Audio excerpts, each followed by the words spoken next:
I was working with my stepdad, who got me a job doing construction, and I was making the best money that I've ever made. And, I was driving 2 hours there, working all day, 2 hours back, go to the gym, sleep. And I was doing that 5 days a week. Wow. So I was putting in the effort, but I was making the money. And then I was on the construction.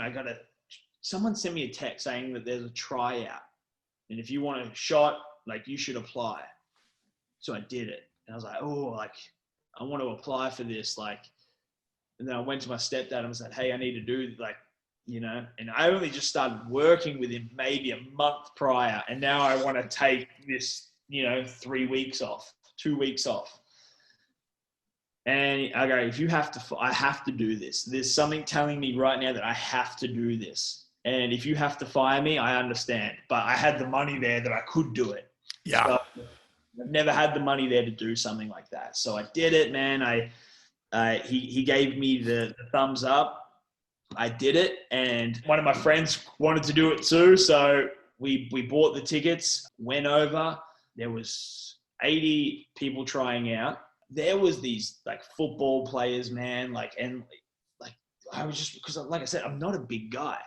And we're sitting there and these football players would knock you out of the way and stand there and you're like 6'6", and you can't get in. So it was tough, man, to stand out in the pack. But they were all falling. By the day one, there was maybe 65. And then by day 3, there was 50. They were just falling, man. They were collapsing on us, because they just couldn't do the workload. They thought this was going to be a cakewalk. Right.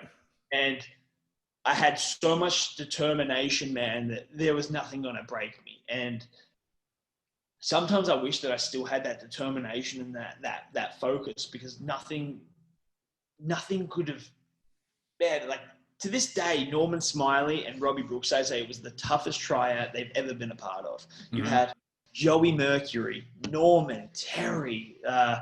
It was just 4 days of hell. And then at the end of it, you had to do a promo for Dusty. You know what I mean? Yep. And this is a guy that's been so far away, that's only ever seen this on TV. And now he's in there, starstruck by these people, and have to perform and blow them out of the water. So it was killer. And Norman says it to this day that I caught his attention from another ring by just taking a shoulder tackle and how I attacked the mat. So did that, killed that, got Norman Smiley. And then at the end, there was all these promos. And I think I was number 68 out of 80. And everyone was doing these promos, but everyone's promo was kind of similar. Hey guys, just want to thank you. This was a dream of mine, blah, blah, blah. And I'm just sitting there going, looking at the panel, the judges, and they didn't care for that. And then you'd be like a character, and then you look at the panel and you'd be like, okay, that's kind of reacting. And I was just and I was like, how am I meant to stand out? What's going to make me different? And I'm not a promo guy, and I'll admit that, but everyone else was standing up. So I ended up going and I sat down and crossed my legs.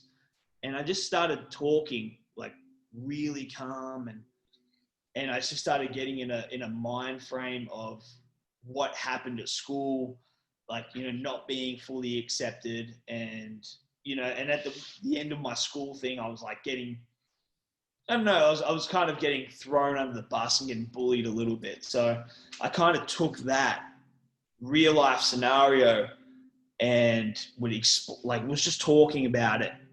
And then at the end, I pull out a lighter out of my pocket that I found, and I just light it up, and I'm just staring at the flame. And I did a pyromaniac character, and once I stopped, I looked up and it was just silent. And then everyone started clapping, and I kind of just walked back to my thing and just kind of sat there, and I was so quiet. And everyone was like, that was really good. That was really good. I was like, okay, but you've been saying that to everyone. The whole morale, man, that was awesome, man. And it's not, but you say that anyway. So had no idea. We get sat down. We're all sitting there. There's all of us, 60 people left. And then they say, all right, guys, it was a great 4 days. It was torture. You know, I hope you learned something out of this. You know, basically we have a contract to offer. So the contract we have to offer is to Matthew Adams. And I just sit there. And like, I was at the back wall, and then my friend starts hitting me. He goes, bro, that's for you. I'm like, what? He goes, they announced you. And I was like, no, what? Like, it was just this, and I kind of stand up, I shake their hands. Everyone's like, yeah, like, you know, man, like tapping me and all that stuff. I walk up, get the shake, and then they all kind of like look back at the coaches and Canyon and all that. And they go, yeah, that's it, guys. And they just gave one contract out. Just wow, one. Out of the whole tryout. That's wild. Yeah. And then everyone turned on me. Of course. Oh. Like what you hear? Catch full episodes of After the Bell on Spotify. Follow us now and never miss an episode.